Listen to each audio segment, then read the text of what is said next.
Oh yeah, there we go. That's the kind of stuff I'm looking for. You can see it's hard bottom here. I'm in the right zone, but to find the sweet spots, I'm looking for the rock. That's all rock, and that's a high spot. You can see where it kind of necks down. It's a high spot, there's rock, and there's rock over there. So what I do, just touch it, hit the flag 2 times, back out.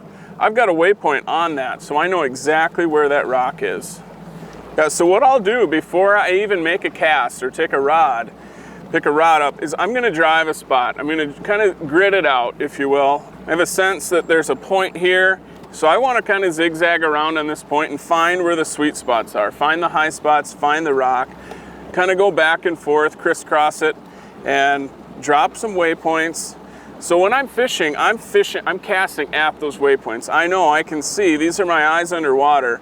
That's where the fish are gonna be. They're gonna be on the edges of this or right on the top of this. That's just the highest percentage. Sure, they could be off in no man's land, but that's a needle in a haystack, and that's not what I'm out to do. I'm gonna focus my efforts on these high percentage spots, the crown and the edges of those crowns, and see, and also take note if there's a steeper break on one side or maybe a flatter break on one side, or if it comes to a nice point, maybe there's 2 hard spots and there's a saddle in between. All those things I kind of want to take note and just kind of do the fan casting method. Just cast and figure out maybe they're in the saddle, maybe they're on a point, on top, on the tapering edge or the steep edge.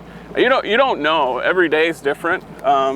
You just get out there and try it, but that's a good way to drop some waypoints, focus your efforts on that, and then move on from there. One awesome feature of this specific system with this Ranger is these units talk to each other. So what I just did while I'm driving around idling, dropping waypoints, they're all on this unit. So I hop up here, I've got the same screen. I can't tell you how big of a deal that is. It makes you so efficient. Look at that, first cast. Oh, he's jumping way out there. Oh my gosh. That is awesome.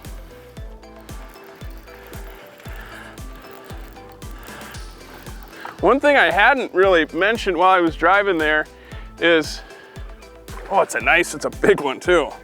It's a big one. But I drove that, and it is just, I find it very challenging and hard, almost impossible to see the fish in that side imaging. Oh, come here, buddy. Oh yeah, there's look at that one. That is awesome. Boy, nice swim bait fish. Look at that, that's a chunk. That is a big girl. That's what I'm after. Nice spot lock, yeah. Very cool. Got him. There we go. Yeah, there's a few more of them in there.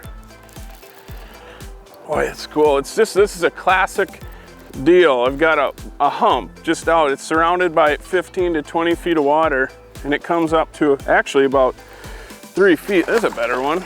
Yeah. And these fish will come up, and there's bluegills on top of it. It's a deal they get on once the bluegills are done spawning. There we go. There's a chunk. That's more of the size we're looking for. Yeah, cool. But it's interesting, I've tried to make the most sense of this deal as I can, and of course you got the bass spawn, and then soon after the bass spawn, the bluegills spawn. And when the bluegills are spawning, those bass are hanging out around the shallows, but once the bluegills are done spawning, they seem to move out deeper. And this lake doesn't have much grass. It's got some nice, clean, hard bottom rock spots. And that's what this fish was sitting on, along with his buddies, but just a nice, simple swim bait. 12-pound fluorocarbon. This is Sufix Advance. It's really nice, supple line. Make a long cast, 3/8 ounce jig head, and a 4-inch Largo shad. But yeah, nice big bass. So like I said, this is just a classic summertime program for largemouth. What I like to do is, I mean, this is kind of an oval shaped hump. I'll kind of fish around it with some horizontal baits, fishing kind of quick and try to get a reaction bite. But if it's a really juicy spot, like, you know, a really good rock, a really like, they gotta live here kind of spot, I'll throw a couple different things at them. And definitely one of my number one baits is this swim bait. If they're not eating like a DT10 or 16 or whatever, I'll throw this at them. And some days if they're not eating this, I'll even really slow down with like a Nico rig.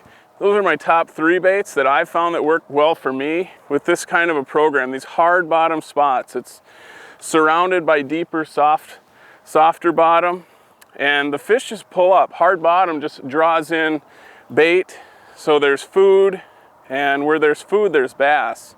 But it's one of those deals, it's a timing deal as well. Sometimes they'll fire really well right at first light in the morning. Sometimes it takes wind or overcast, or it's just one of those deals, but it's a kind of a deal you have to check, because from what I've seen, the biggest fish in the lake will utilize these types of areas. So with this swim bait, I'll make a nice long cast, let it hit bottom, and then just slowly start reeling it. And I want to keep it close to the bottom, but as the depth changes and I don't touch a rock here, you know, for maybe 8 or 10 cranks, I'll just drop it and kill it and make sure I'm near the bottom. These fish around rocks, they seem to like to be near the bottom, and my best success has come when my bait is just ticking the tops of the rocks. Some of this stuff gets real gnarly, and if you hang out right in the rocks, you're just going to be snagged a lot. So sometimes I will throw this bait on a Tokyo rig and drag it through the real gnarly stuff too, but this jig head program, at least for today, is what they're dialed in on. You know, I have a pretty good idea how this hump lays out based off driving around it, getting a sense, as well as the mapping. But what I don't know is where the fish are set up on it. You know, there's going to be probably a couple different points to it, and there's going to be better rock in certain areas, you know, maybe a little sharper break. But whatever it is and whatever those fish are going to utilize that day, I have to figure that out. So what I like to do is get within a good cast.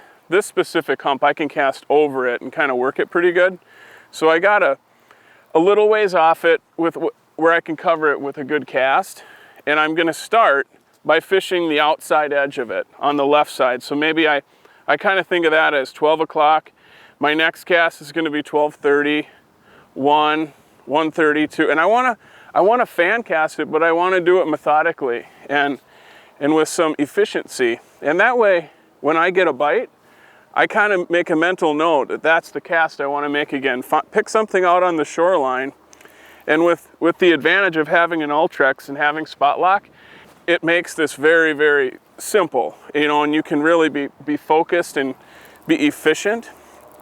But I might start by casting at that tree on shore. My next cast is that log on shore, that bush.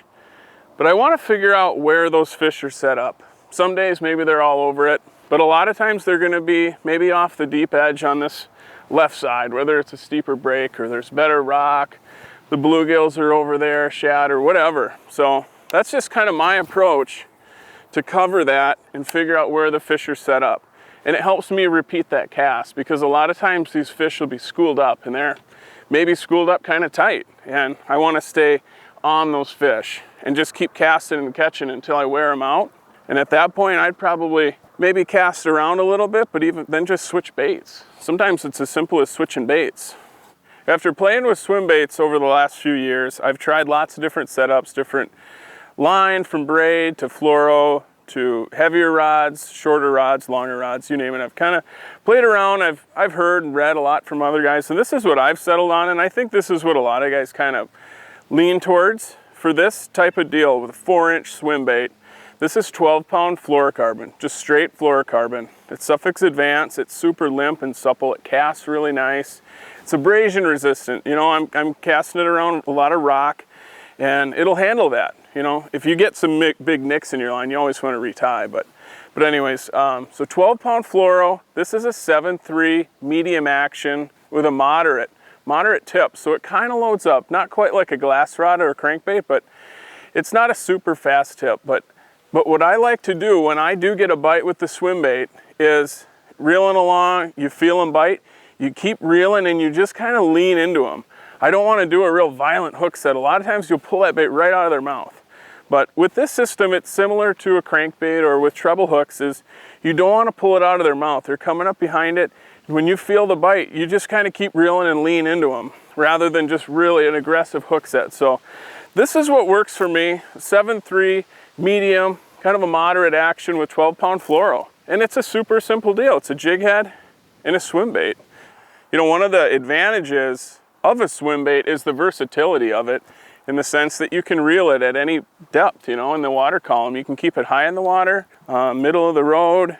Today I'm keeping it down low near the hard bottom, the rocks and things. But one thing I find in a lot of lakes in this part of the country is in the summertime, as much as I like to fish the rocks, and fish typically like the rocks, they can often get a nasty coating of algae or some kind of like nasty just kind of grass and stuff that really gums up your baits. It almost makes fishing a crankbait or a jig or a Carolina rig, a football jig, almost impossible. It's just kind of gummed up and immediately just caked on your bait. So one nice thing about a swim bait is the ability, you can just kind of feather it, just keep it, just touch it once in a while, but don't let it, and once you learn that spot too, you can kind of become better at fishing that particular spot.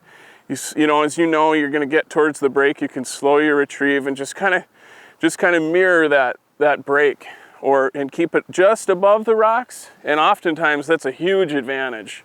One way I'll fish it when I really get into that nasty type of situation is rig this exact same swim bait on a Tokyo rig. That weight's dragging, the weight can pick up some of that stuff, but the bait is this far off the bottom just kicking. But that's definitely an advantage of throwing a swim bait when you're faced with that kind of a situation, where the rocks have just tons of algae and gunk on them.